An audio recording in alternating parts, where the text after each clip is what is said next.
नमस्कार, आप देख रहे हैं न्यूज मंच और मैं हूं विशाल वैभव। अभी जो है हमारे साथ जेडीयू नेता विजय कृष्ण हैं, हम इनसे बात करते हैं। चूँकि लालू प्रसाद यादव ने जिस तरह से मुस्लिम आरक्षण को लेकर जो उन्होंने बयान दिया है, इसको लेकर क्या कुछ कहना है? सर, जिस तरह से लालू प्रसाद यादव ने जो बयान दिया है कि जो है आरक्षण को लेकर कि मुस्लिमों को आरक्षण का लाभ मिलना चाहिए, हालांकि इस बयान से उन्होंने यू टर्न भी लिया है कि धर्म के आधार पर आरक्षण मिलना चाहिए। कैसे देखते हैं इस तरह के बयान को? कि लालू जी शुरू से ही देश में दलितों के जो है दुश्मन रहे। और जो आरक्षण की बात थी, हम लोग शुरू से कहते आ रहे हैं कि देश में जो आरक्षण की जो सीमा है वो सामाजिक और पिछड़े लोगों के लिए है। धर्म के आधार पे किसी को भी आरक्षण नहीं मिल सकता है। और जहाँ तक बात है, लालू जी जिस समय यूपीए की सरकार में थे उस समय सहचर कमेटी की रिपोर्ट आई थी। सहचर कमेटी की रिपोर्ट को सिफारिश को क्यों नहीं लागू करवा पाए? यूपीए में उनकी सरकार थी, वो खुद रेल मंत्री थे।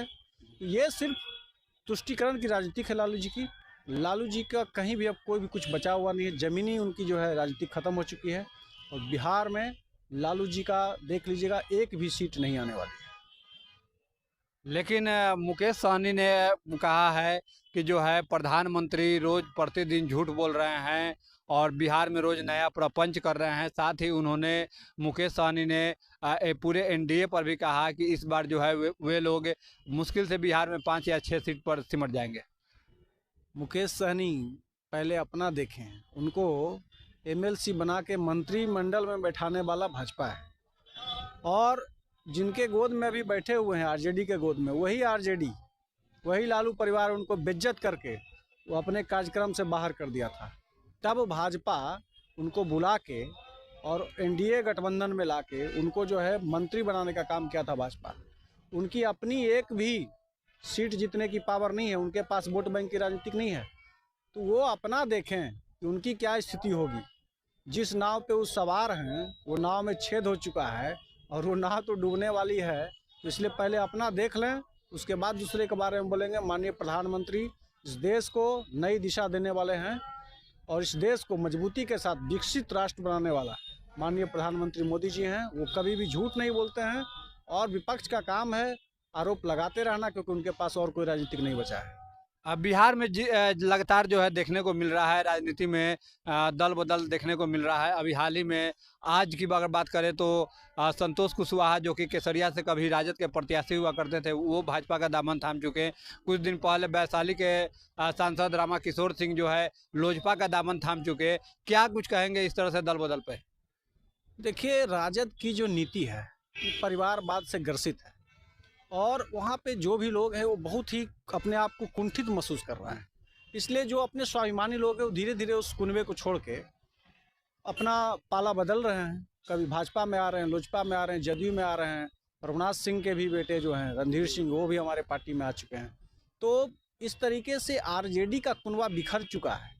आरजेडी के पास कुछ अब बचा नहीं है। सभी लोगों में असंतोष व्याप्त है, क्योंकि आरजेडी सिर्फ अपने परिवार की पार्टी है, बहू बेटियों की पार्टी होने वाली ये है। दूसरे लोगों को देखने वाला ये लोग नहीं है। इसलिए अपने फायदे के लिए किसी को भी कुछ समझते नहीं हैं। इसलिए सभी जो नेता हैं वो अपने आप जो है उनको छोड़ के दूसरे पार्टियों में जा रहे हैं। और इनका ये जो भगदड़ मचा हुआ है, इनके पार्टियों में लोग जाने का सिलसिला भी रुकेगा नहीं। विधानसभा चुनाव आने वाला है, उनका टिकट लेने वाला लोग नहीं बचेगा। एक घेर की राजनीति में वो काफ़ी सक्रिय है, क्या कुछ कहेंगे?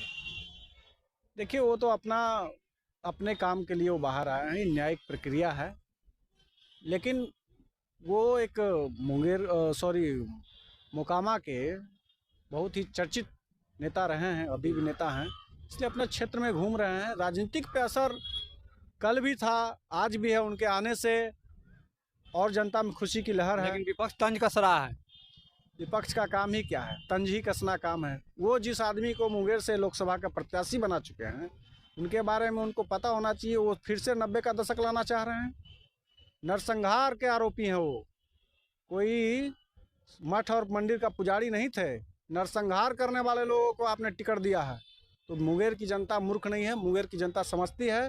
बिहार में माननीय मुख्यमंत्री नीतीश कुमार की विकासवादी नीतियों की तरफ चल पड़ा है बिहार। और 90 का दशक दोबारा दोहराना नहीं चाहेगा बिहार। और जो लोग देखा है 90 का दशक, वो सबको पता है कि बिहार अब एक नई दिशा की ओर जा रहा है, माननीय मुख्यमंत्री नीतीश कुमार के नेतृत्व में और देश में यशस्वी प्रधानमंत्री मोदी जी के नेतृत्व में। धन्यवाद।